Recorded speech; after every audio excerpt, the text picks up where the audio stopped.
So according to syllabus,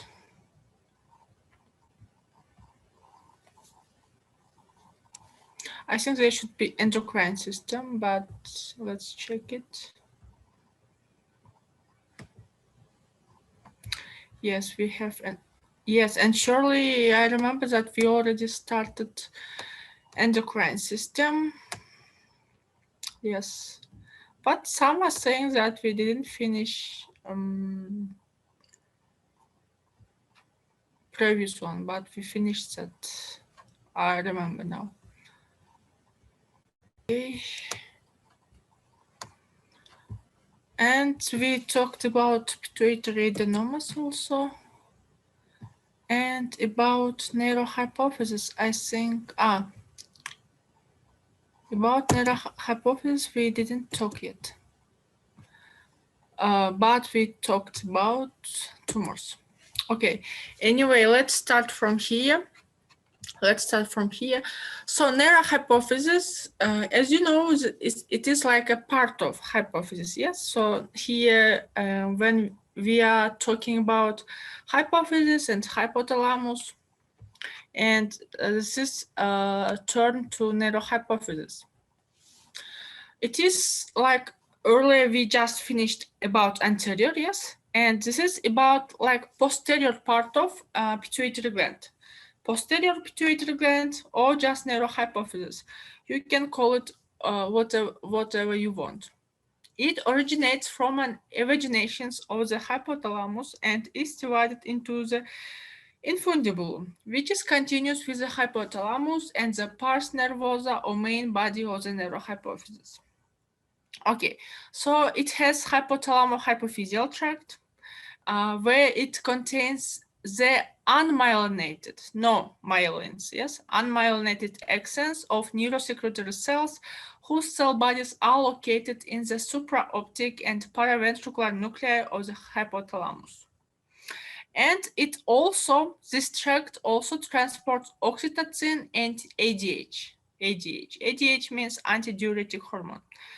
And this is about that's about hypothalamo-hypophyseal tract. And earlier we also said that it has pars neurosa also, yes? So here in pars neurosa,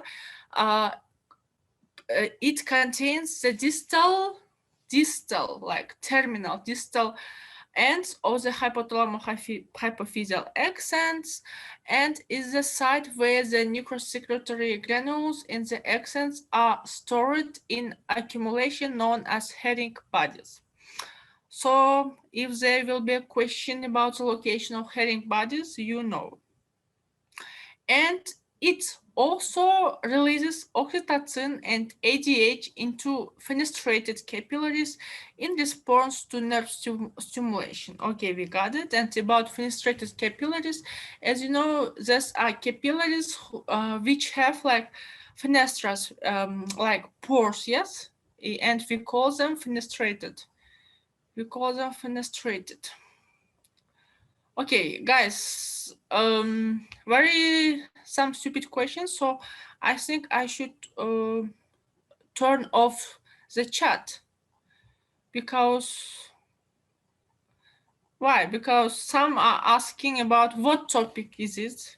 Like I'm talking about neurohypothesis, and someone is asking what topic is this, or like that. Guys, this is like endocrine system, neurohypophysis. It means like part of hypophysis. Hypophysis, what is that? That is endocrine system. Don't lose your face. Just try to think like for 10-15 seconds before asking such stupid questions.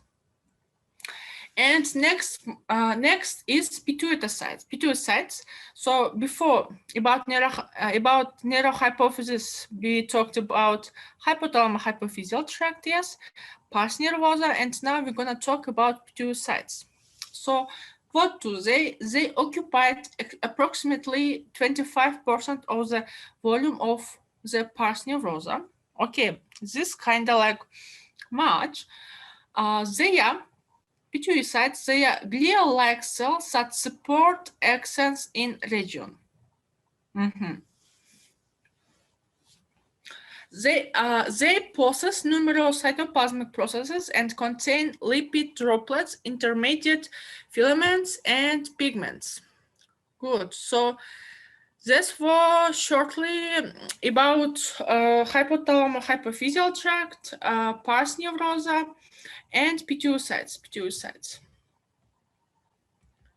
And guys, I recommend you like to write some notes during the lectures. Of course, I will not check it, but anyway, I think it will be like more helpful to make some notes, so you can like fix it in your brain, mind better. Like for my first semester students, they always do like notes and about you.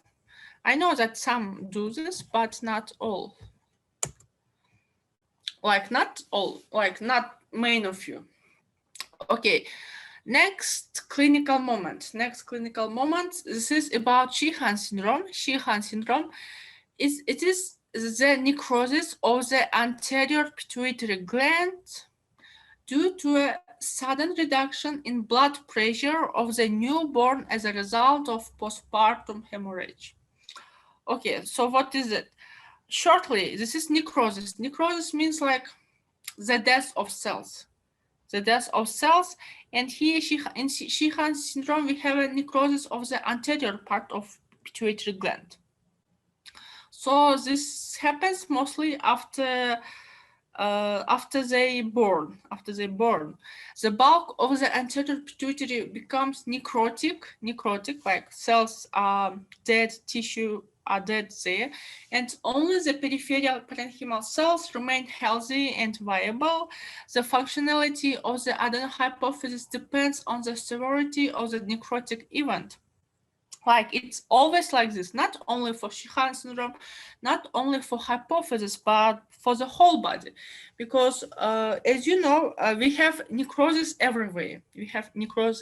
For example, necrosis of fingers, necrosis of nose, necrosis of toes, yes, necrosis of lips. It can be everywhere. The causes are very different. It may be trauma, it may be cold or heat, it may be like infectious diseases.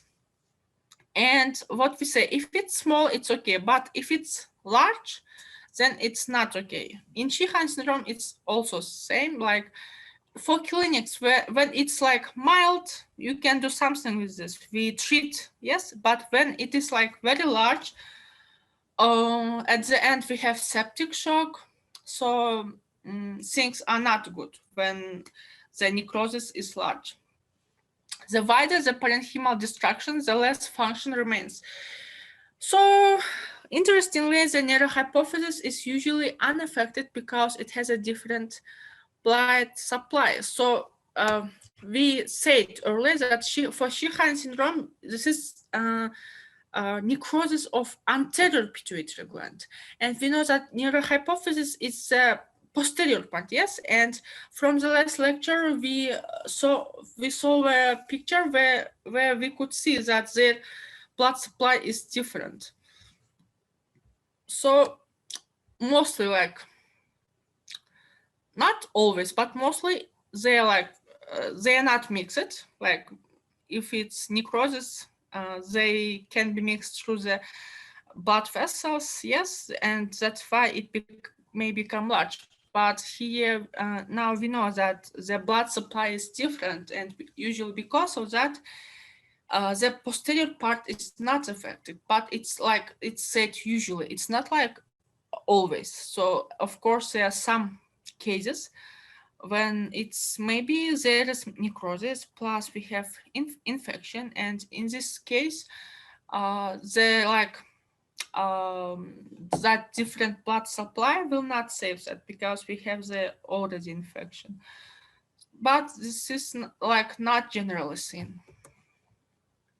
Next is hemosiderosis. Patients afflicted with hemochromatosis, or we can say it iron overload, yes, whether as a function of heredity or acquired due to multiple transfusions, present with iron deposits in the pituitary gland, especially in the gonadotrophes. This condition is known as hemosiderosis and is fortunately treatable either by phlebotomy. Phleb, it means vessel, yes?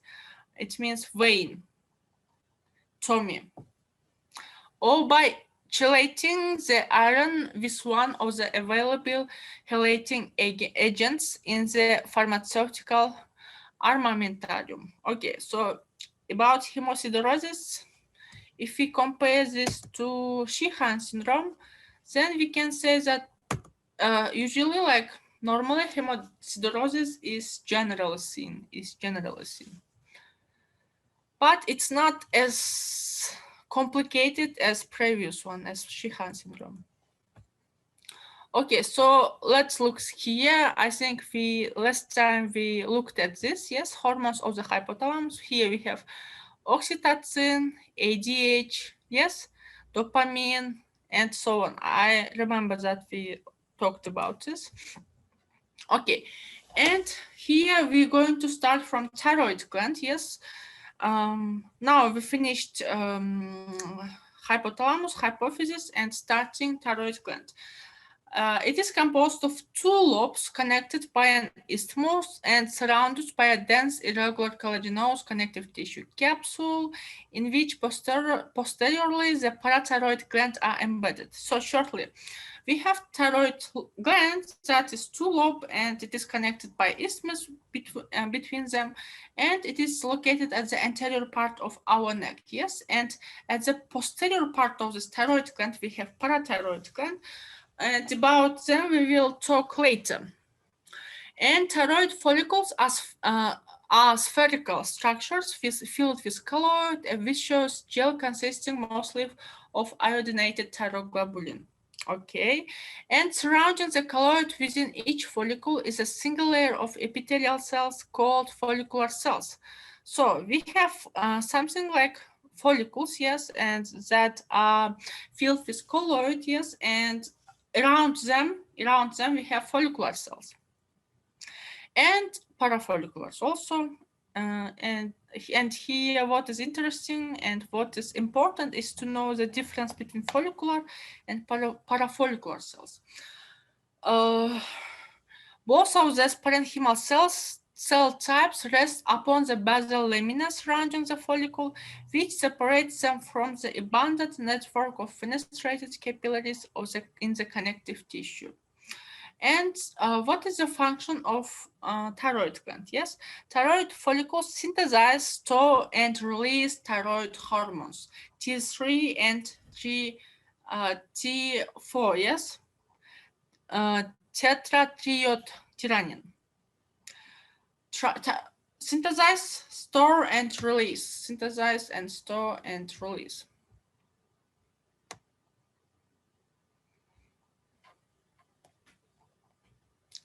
So here we can see it usually, and very good.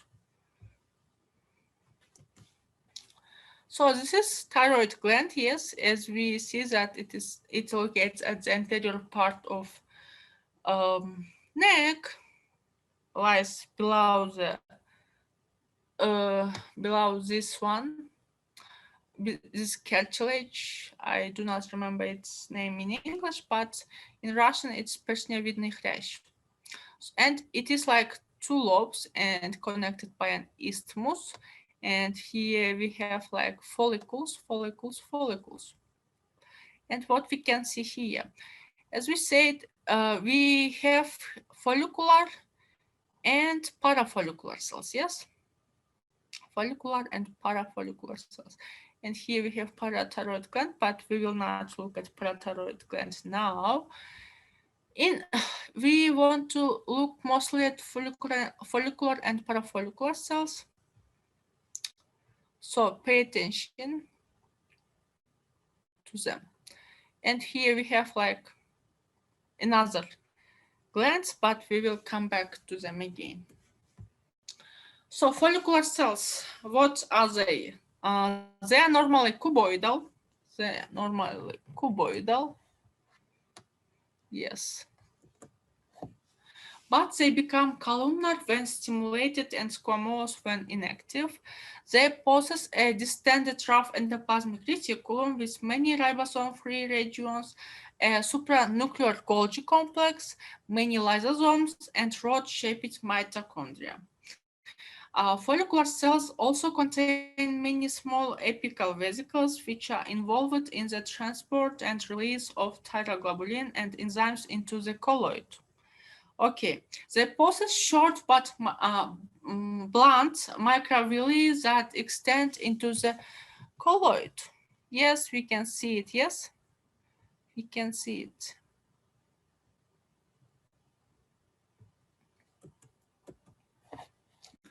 Here we also see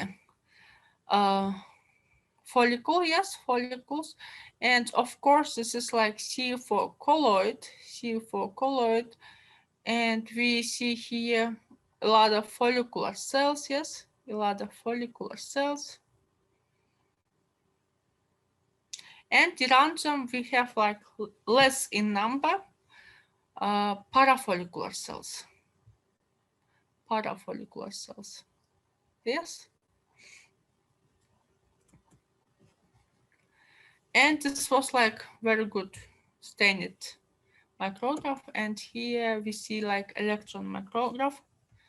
What we can see here. Of course, here we have colloid, here we have colloid, rough endoplasmic reticulum, mitochondria. These ones, you see these ones? These are microvilli. Of course, desmosome. And what else? What else?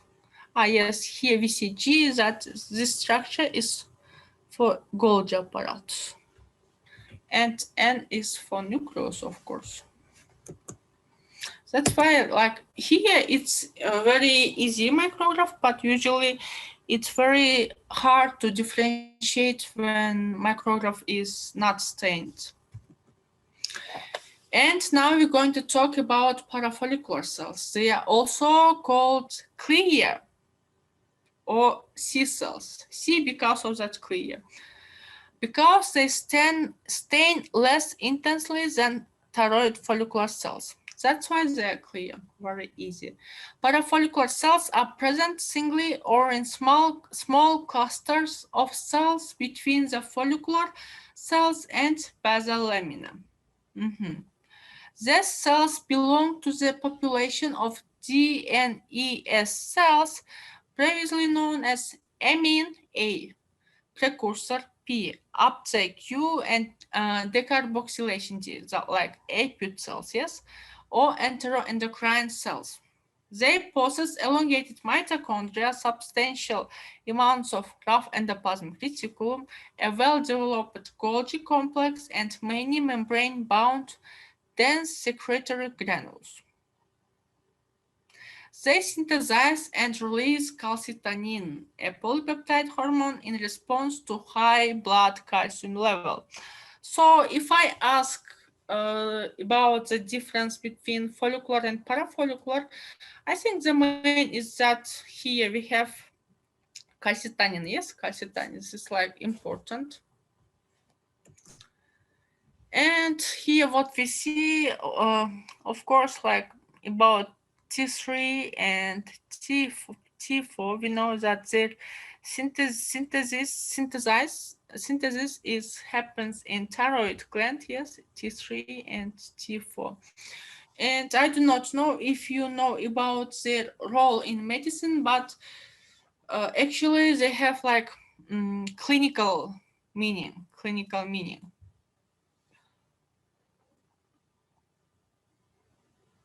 Of course, here we have also process of iodization,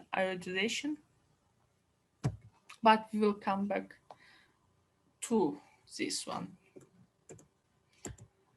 And here we have also like micrograph for parafollicular cells.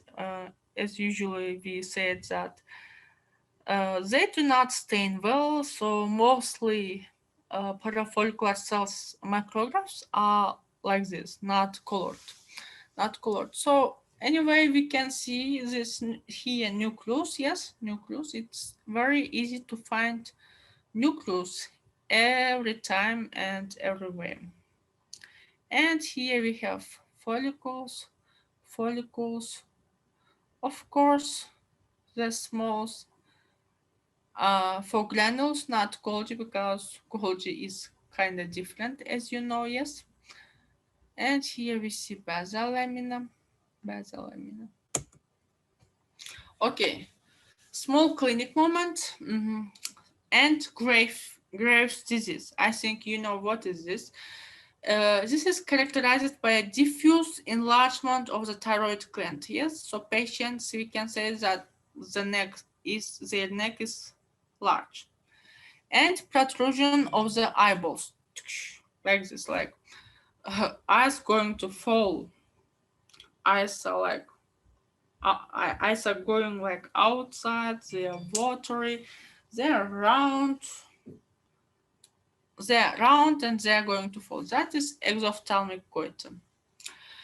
This disease is associated with the presence of columnar-shaped thyroid follicular cells, excessive production of thyroid hormones, and decreased amounts of follicular colloid. It is caused by the binding of autoimmune immunoglobulin G, antibodies to thyroid-stimulating hormone receptors, which stimulates the thyroid follicular cells. Additionally, inflammatory cells such as T cells, neutrophils, and macrophages invade the connective tissue of the retroorbital region and release cytokines that activate fibroblasts not only to increase their production of proteoglycans, but also to differentiate them into fat cells. Since proteoglycans readily attract sodium ions, or natri in Russian, yes, sodium ions, which attract water molecules, the connective tissue volume increases also, yes. So when we talk about natrium, of course, this will happen. Moreover, the additional number of fat cells also acts to increase the volume of the retroorbital connective tissue, putting increased pressure on the back of the eyeball, pushing it forward, resulting in protrusion of eye. So at the back part of eye, so the process of protrusion of eyeballs will be. And physiological effects of thyroid hormones. So we have them, and earlier I said that T3 and T4, they have like a huge importance in clinics, yes. And here we're gonna talk about their physiological effect. T4 and T3 act on a variety of target cells.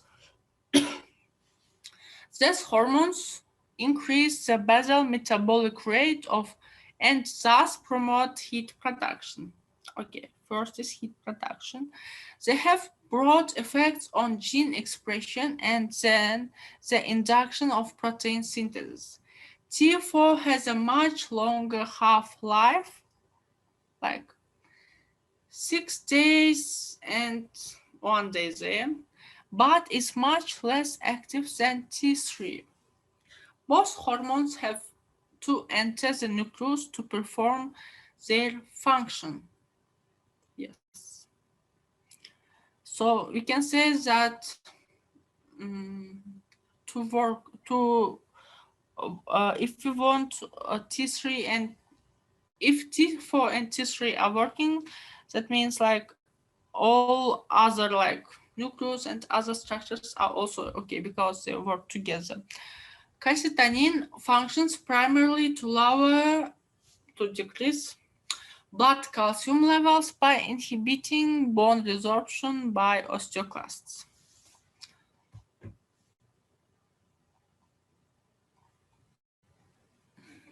One minute. So next clinical moment is simple goiter. So of course they're different, yes? This is enlargement of thyroid gland. Here, patients also have like large neck. It's caused by insufficient iodine. Like it's like elementary. What is elementary? It means like patients with goiter, we can say that everything is okay. They just don't eat enough iodine, because, for example, maybe I tell you or not, but last century, like in 20th century, in Kyrgyzstan, there were a lot of people with simple goiter. Like Kyrgyzstan is still endemic for this simple goiter. Why? Because in our soils, we have not enough iodine. But last century, like in 18th years, we decided this problem. How we decided this? So in what we eat, like a lot, we eat a lot, like bread food, yes, and of course, every family has salt. So our government decided to add iodine to flour and to salt. And it was like a very good idea because nowadays there are not a lot people with goiter. But anyway, Kyrgyzstan is still endemic for simple goiter. It is usually not associated with either hyperthyroidism or hypothyroidism. Hypo.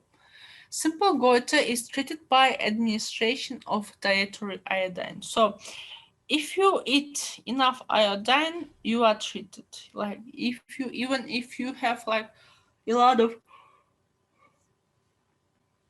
of treatment, like very good treatment, but even after that, if you do not eat iodine in your daily life, everything will come back.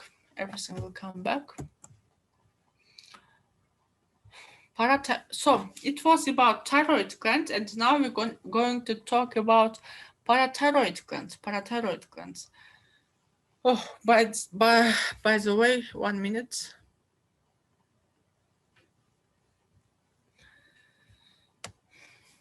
Parathyroid glands. The parathyroid glands are four small glands. Like, try to compare them with thyroid. In thyroid we had 2, and here we have 4. 4 small glands that lie on the posterior surface of the thyroid gland, embedded in its connective tissue capsule. Okay, they have a parenchyma composed of 2 types of cells: Schiff cells and oxyphil cells.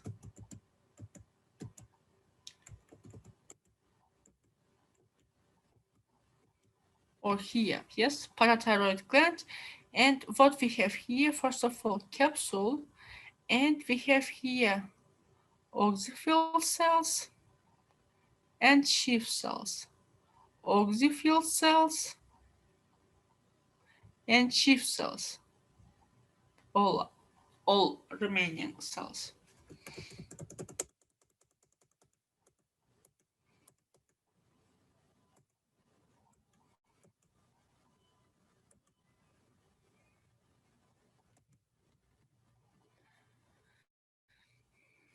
They are supported by septa from the capsule, which penetrate each gland and also convey blood vessels into its interior.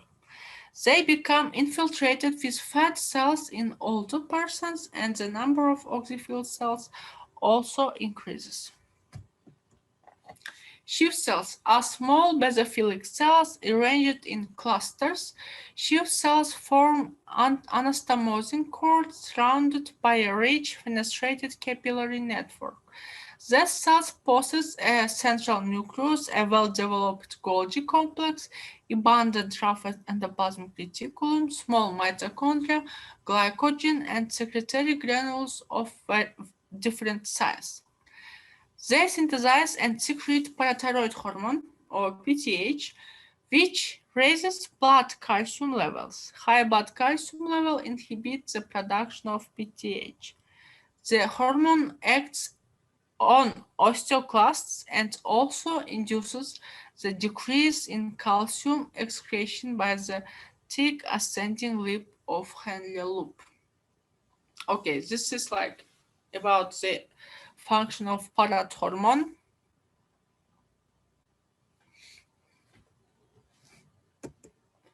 And oxyphil cells. They are large eosinophilic cells that are present singly or in small clusters within the parenchyma of the gland. Oxyphil cells possess many large elongated mitochondria, a poorly developed Golgi complex, and only like limited rough endoplasmic reticulum. And the function is not known. But about the function of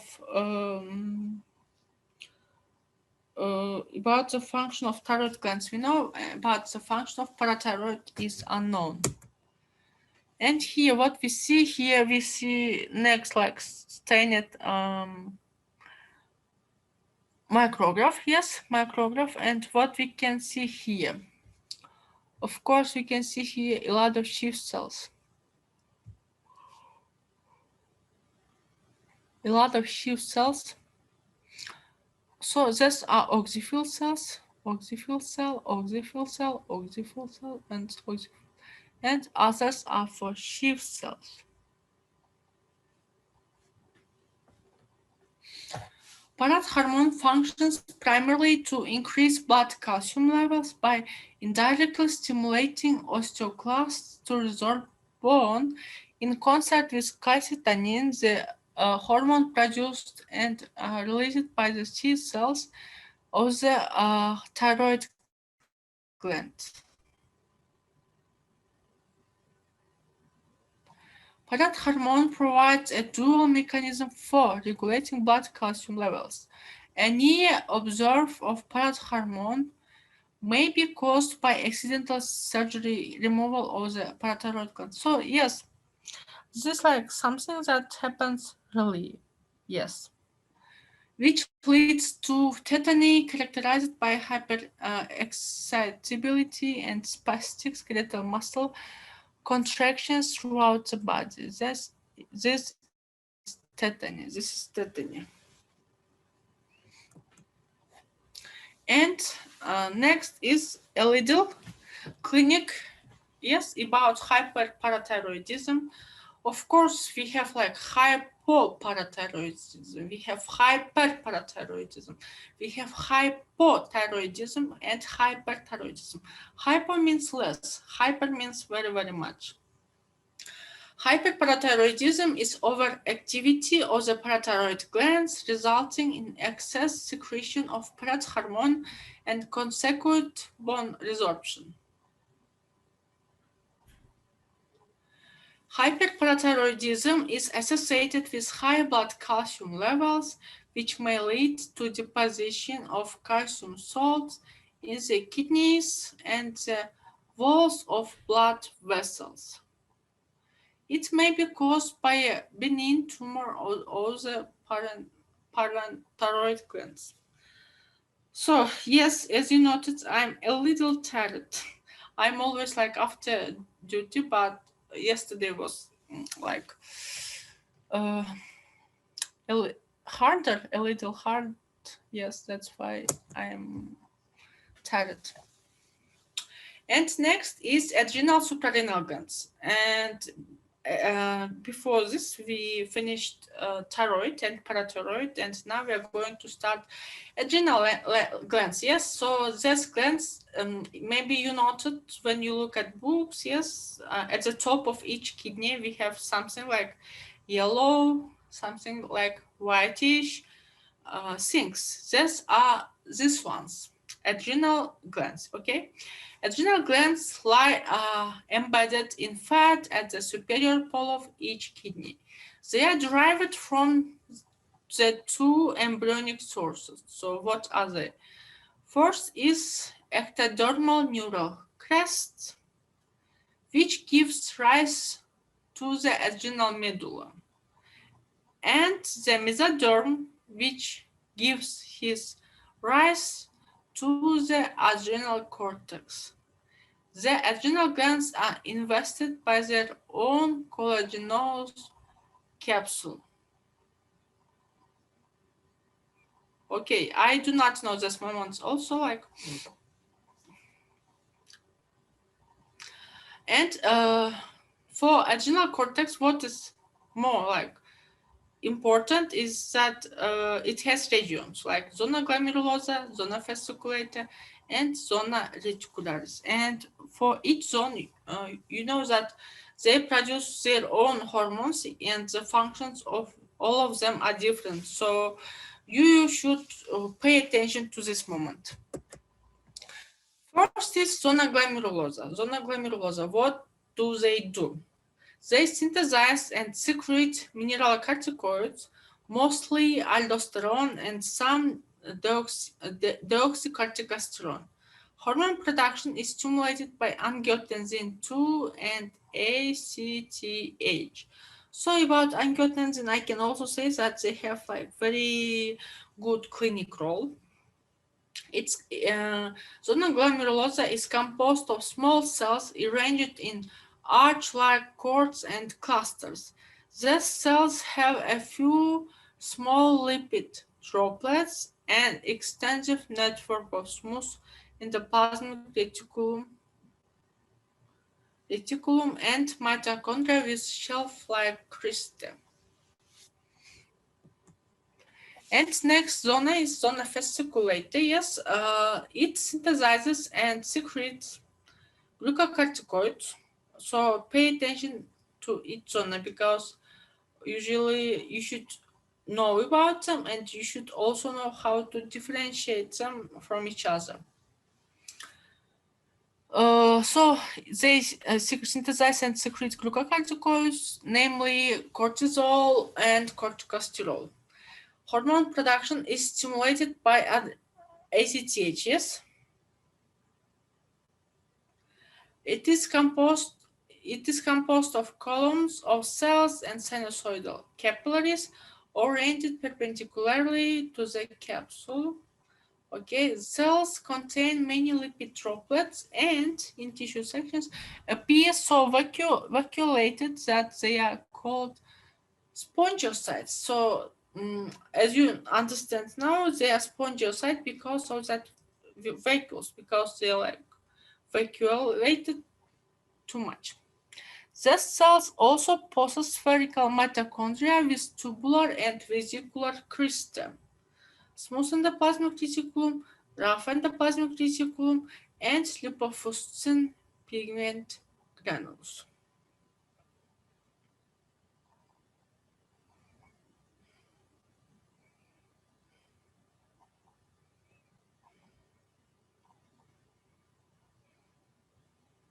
Okay. And next zona is zona reticularis. Yes, it synthesizes and secretes weak androgens. What are they? Mostly like dihydroepiandrosterone, yes, and some androstenedione, and perhaps small amounts of glucocorticoids. Hormone production is stimulated usually by ACTH. It's same here also. It is composed of cells. Many large lipofuscin pigment granules are common in these cells. Okay, and are believed to represent lipid-containing residue of lysosomal digestion. Okay, this is like lysosomes and macrophages. They're like about eating bacteria. Like yes, we continue. And this table is very good. This table is very good. Why? Because we have here all the hormones and their function. First of all, I want to remind you that zona glomerulosa, zona fasciculata, and zona medulla, all the three zonas are located in adrenal cortex, yes? And we have also something like adrenal medulla where we have a lot of chromaffin cells. Okay, let's now look at the first zone again, zona glomerulosa, where we have like mineral corticoids, yes, where happens the releasing production of mineral corticoids. What do? They regulate electrolyte water balance via effect on cells of renal tubules. And zona fasciculata, glucocorticoids, like these are hormones, glucocorticoid hormones, or we can say it also like cortisol and corticosterone. What do? They regulate carbohydrate metabolism. Carbohydrate, it's like chocolate, maculated fruits. By promoting gluconeogenesis, promote breakdown of proteins, fat, anti-inflammatory properties, suppress immune response. Okay, and next is third zone, zona reticularis. Yes, here what hormone we have is that weak androgens. They promote masculine characteristics. Okay, so if you look at adrenal medulla, here we have epinephrine and norepinephrine, yes? And about epinephrine, we already know they have like fight or flight functions. What is happening here? Like in here, rate of heart is increased, yes? Forced contraction, maybe someone runs very fast, someone runs very slow, like these ones. Little effect on cardiac prelude. Okay, so not a little. About norepinephrine, of course, it is used in medicine. So what we have here?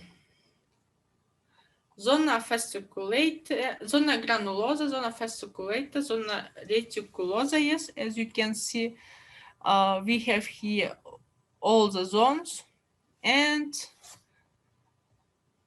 me for empty adrenal medulla.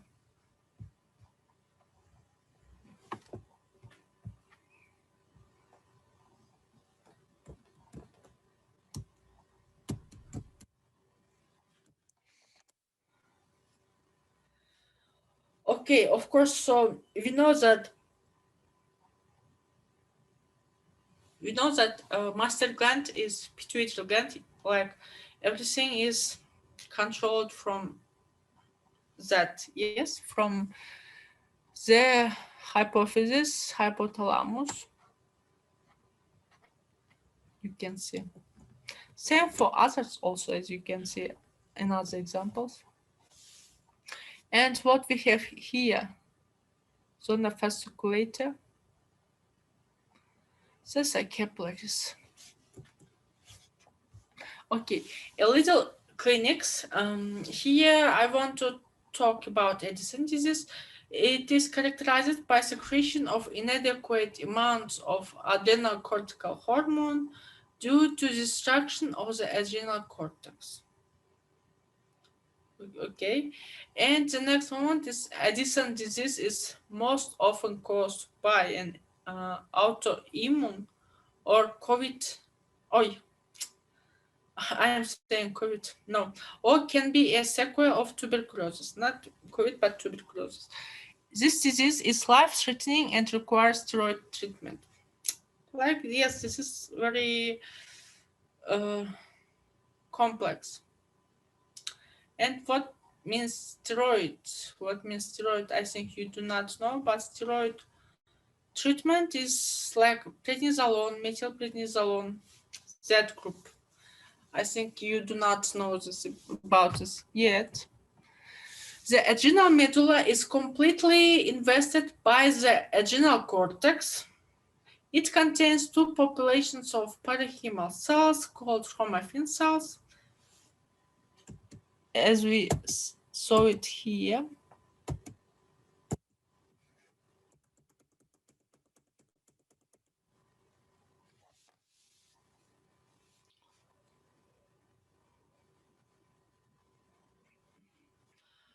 Chromaffin cells are large polyhedral cells containing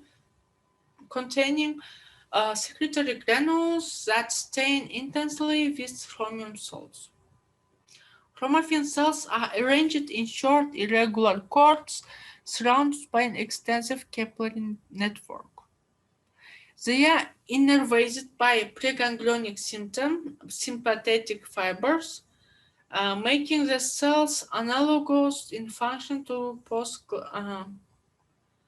postganglionic sympathetic neurons. They possess a well-developed Golgi complex, isolated regions of rough endoplasmic reticulum, and numerous mitochondria, catecholamines, ATP, enkephalins, and chromograins, which may function as binding proteins for epinephrine and norepinephrine. So, and we also talked that they have like clinical role. For example, for me, we use them. Catecholamine response occurs in response to intense emotional stimuli and is mediated by the preganglionic sympathetic fibers that innervate the chromaffin cells. Okay. I think I have like a little pain in my throat because I'm talking. And next clinical moment is pheochromatostoma. Pheochromatostoma, if we call it like tell about this shorter. No, pheochromatostoma is like generally like more complicated, so I don't think that we can talk about it shorter. We should try to understand what's happening here. A pheochromatostoma is a tumor arising in catecholamine secreting chromaffin cells of the adrenal medulla. Okay, so we can say that it's happening. It takes its start from adrenal medulla. The tumor is rare. It is found in both sexes. But for me, I think I have seen a lot of patients with pheochromatostoma. And less than 90% of the time, it is benign. But its secretion of excessive amounts of epinephrine and norepinephrine leads to hypertension, like episodic or sustained, although the patient may remain asymptomatic, asymptomatic. Of course, it may. Increased levels of catecholamines and their metabolites in the urine are diagnostic of pheochromatostoma. If the tumor is detected early and is surgically removed, the hypertension is correctable, so we can do something there, yes. But if not, prolonged and sustained hypertension may prove fatal.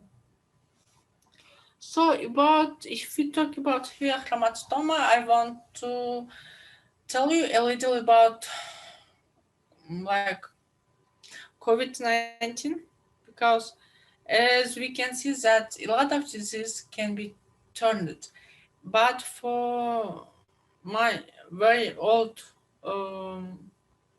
discipline, like histology, they don't have any innovations, any like nothing. They didn't find something. It's all already like not actual. But now what I'm talking is about like actual problem, what we have now and later.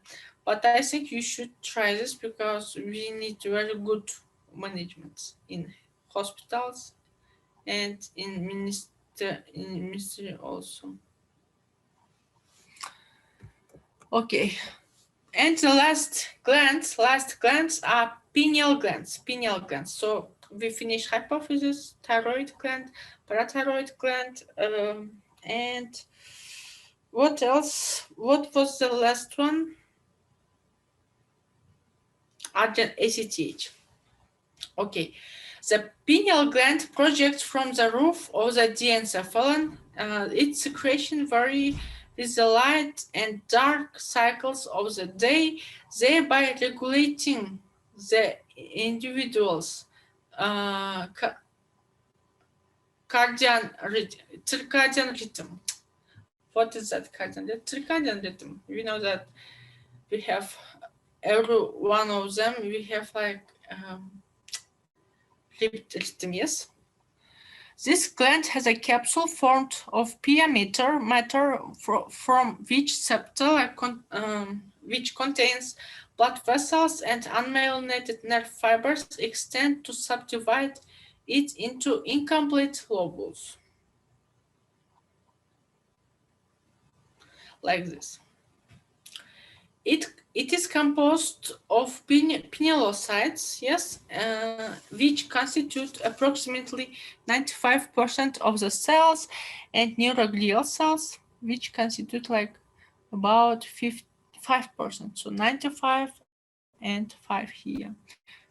It also contains calcified concretions present in its interstitum.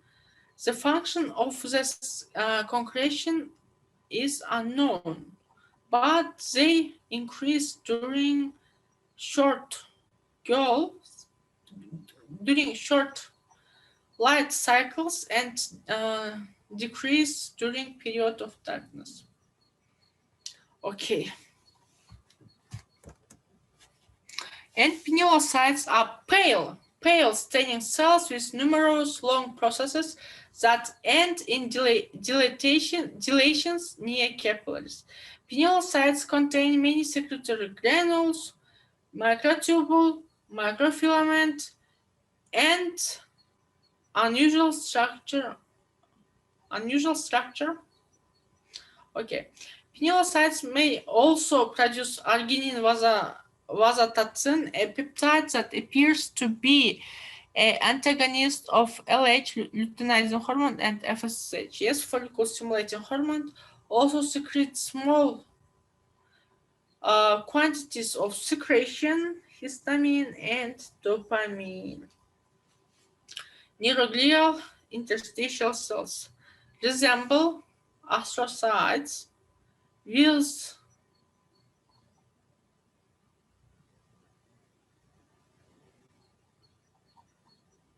So I'm gonna look at this again.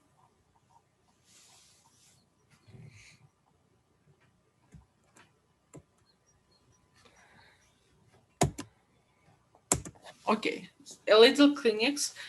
Melatonin is used to treat jet lag and seasonal affective disorder. That is SAD, yes, that is from psychiatry. An emotional response to shorter daylight hours during the winter. Why it is written here? Because if we talk about melatonin, then we should know that we have melatonin not only in our skin, but we have them also in our eye, as last time we discussed this. And of course, for example, I worked as a pediatrician, and I remember that I always tried to inform young mothers that during the winter time, it's very difficult for children to take blood. Okay. And here we have the end.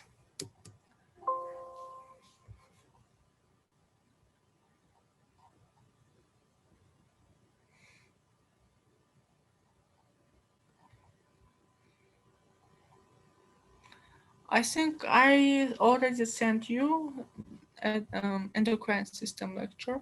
Let's look at our thematic plan, what we have next time. But for today, I cannot start another system because I cannot handle that.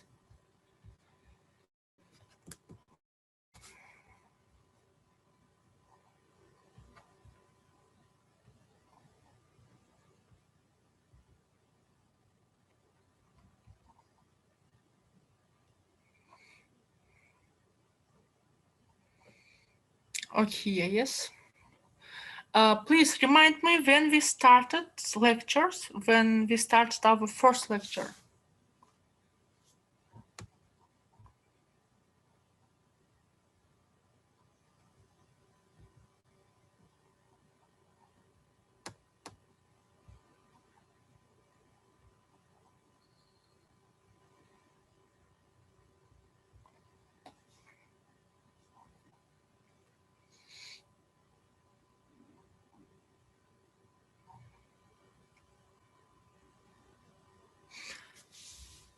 And I guess you are, I don't know, are you informed or not, but 1 week later, I think not 1 week later, after 2 weeks, we are starting online classes. Yes, we are starting online classes.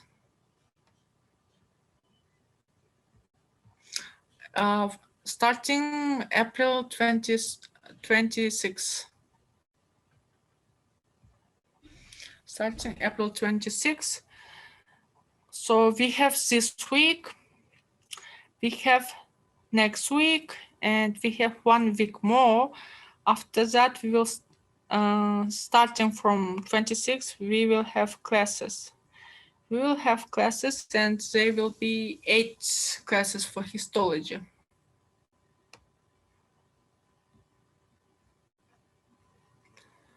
Online. And I asked you if someone remembers when we started our first lecture.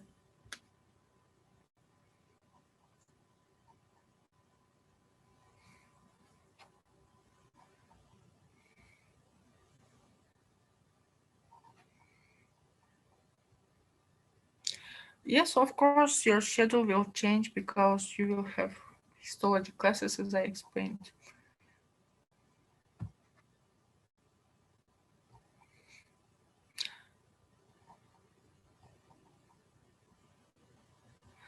Okay, guys, firstly, answer to me when we started our first lecture this semester.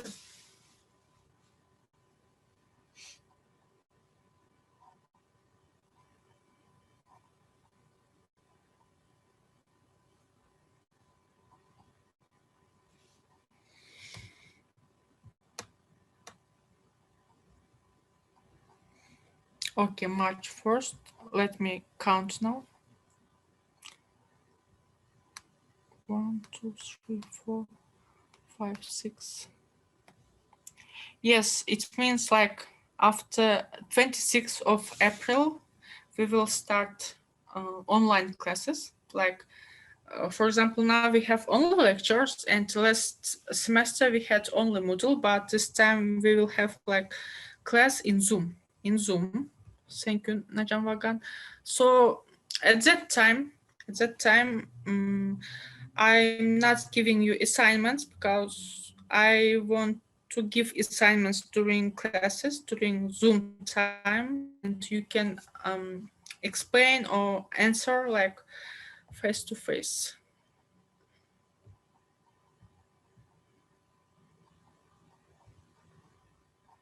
So now you are informed that starting 26th of April, we have classes. Yes, we have classes.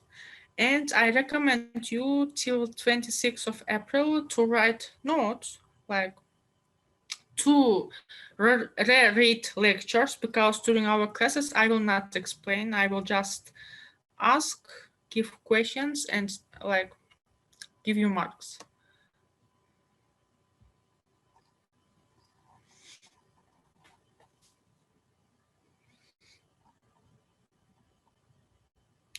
Okay, so about the question about simple Goethe, normally if a patient, like if she's pregnant and during her pregnancy, can this cause some problems to baby? Yes, it can. That's why when women are pregnant, we check like T3, T4, and others also, because it may affect the baby. And about your module will be like count yourselves. 26th of April we will have classes, and we will have 8 classes. After 8 classes we will have module. So 8 weeks plus 1 to 10 weeks. If we count this week, 11 weeks. After 11 weeks you have module. No. Yes. 11, after 11 weeks you have exam, but at the half of them you have module 2.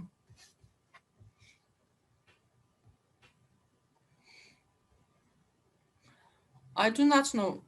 how it will be like. Is it Moodle or not? But I will suggest to be this like not Moodle, maybe exam.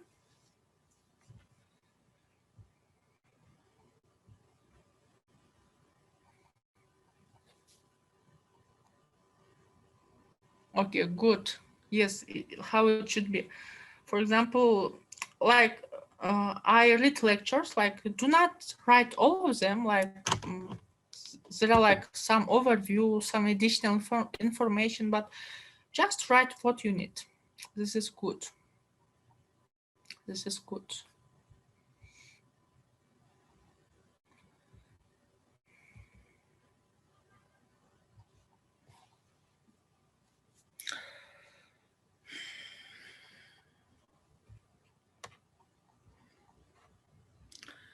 So if we have 2-3 lectures, I think here in program, we do not have a respiratory system here in program. I do not know why, but we don't have respiratory system. So I think maybe next time it will be respiratory system. 2 lectures for respiratory system because it's like actual now because COVID-19, and I want to add some information of that to respiratory system. So I will divide it into 2.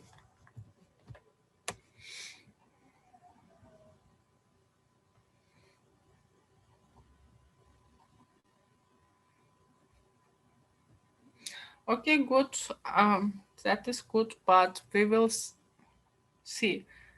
We'll see. And by the way, I think your curators informed you that during the lectures you should be on. You should turn on your videos. Okay, now I'm going to look once. Okay, all started to turn on their videos.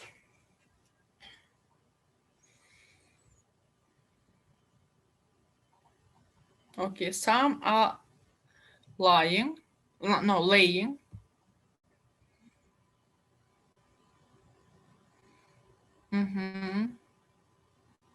Some are writing, very good.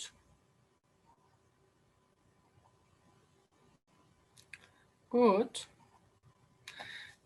Students who write notes during the lectures, they actually know a lot about management of time. I think if you know about this, about the management of time, it's how students use their time. And like students who write like notes during the lectures, usually they are more successful because they know the importance of time.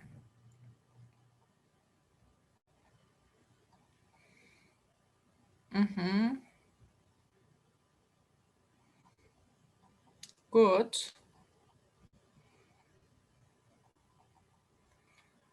Good.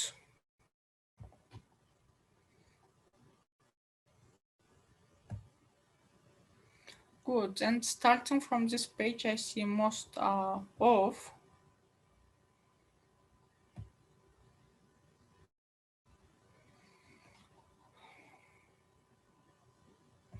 Yes, starting from here, most are off.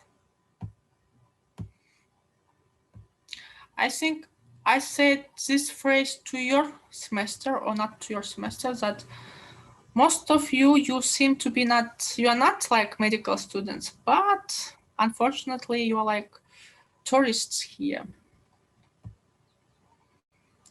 Like we are asking for 4-5 weeks to turn on your videos because your coordinators will check this and they will write like attendance. They will do attendance according to are you on or not, because a lot of students they are on during the lectures, but they maybe sleep, but they're not here. Maybe they do their own things.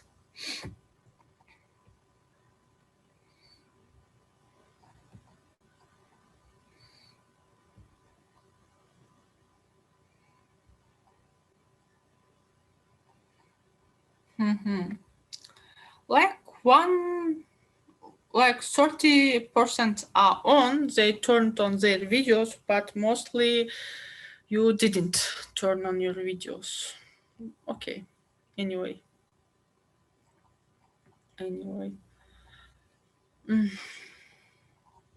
Okay, I think that I already sent this and lecture to you. If you have questions, you ask. If you do not, I will finish.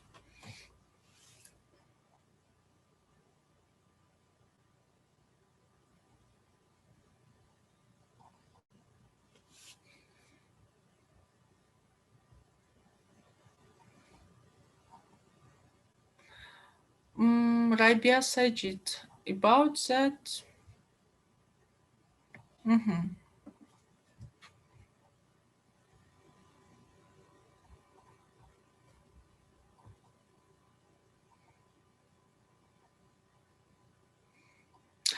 Function of parathyroid glands, Muhammad Anas. We said that it is unknown.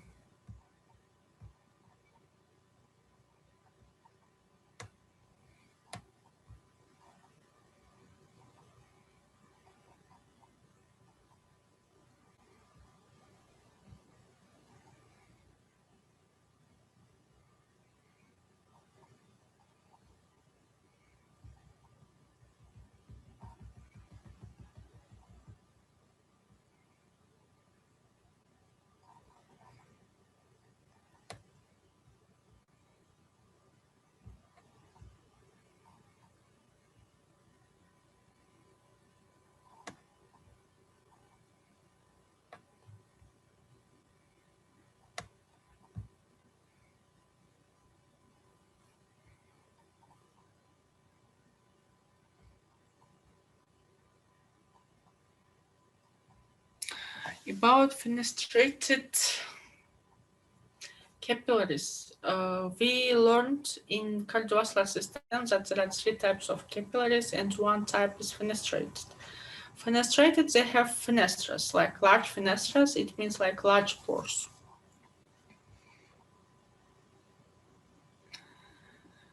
Maybe they have like, we can talk about their function according to their structure, but it's like, it's usually unknown. We know the thyroid glands function, and about parathyroid glands function, we know. I said that we do not know about Schiff and oxyphil cells, about the functions of one of them. And about the parathyroid glands function, yes, of course, we know.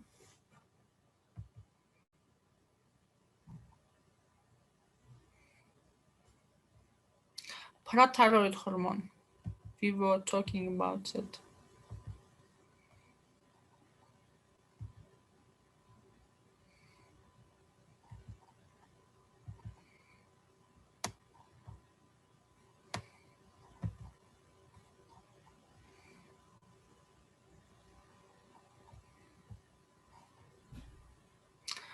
I meant that do not search, just listen to lecture. Oxyphil cells function are unknown, but about the function of parathormone, it's like not a secret, it's like it's known thing. I recommend you to just read lecture.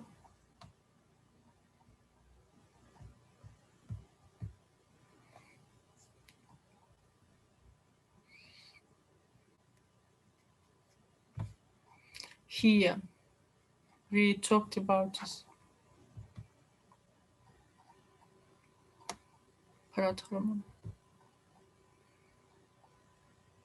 Here I'm showing parathormone function.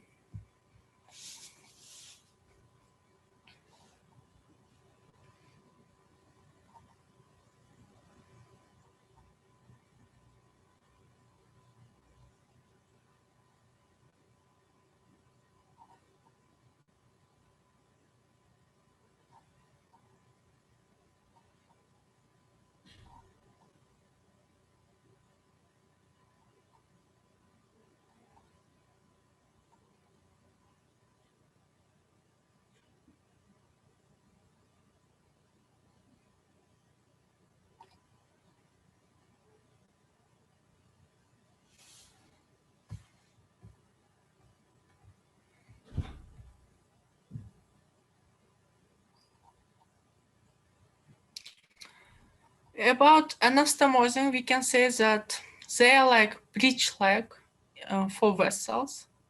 Yes. And anastomosing cord like breech leg.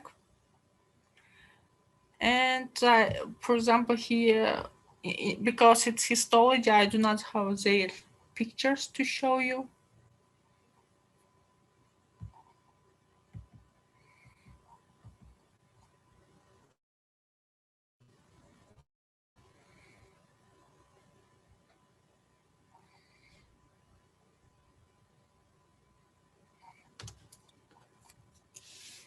I will wait a little. If you have questions, ask. If you don't have, I will finish.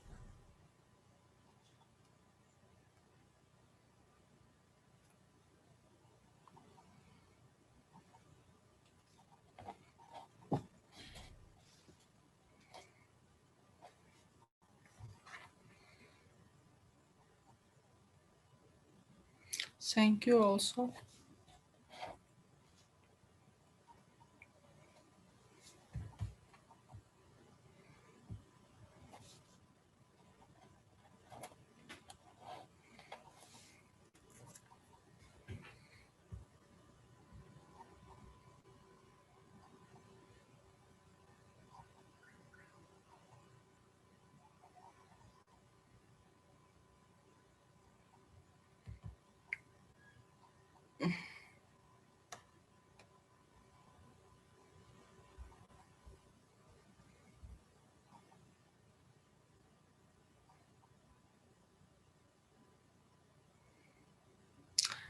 That hyper is both for bones, for muscles also, because in tetany, all are like all are spastic and contracted.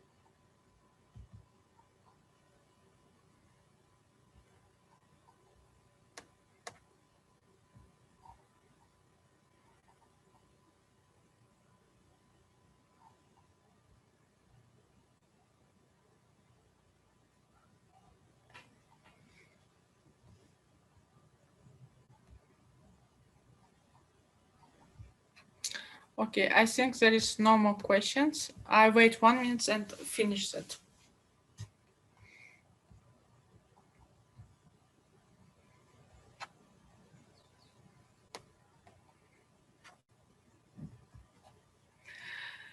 Read lecture again after the lecture. Write notes. Read in other books. Only in that case you can learn something. Otherwise, nothing. Okay, and here I am finishing. Goodbye. See you next week.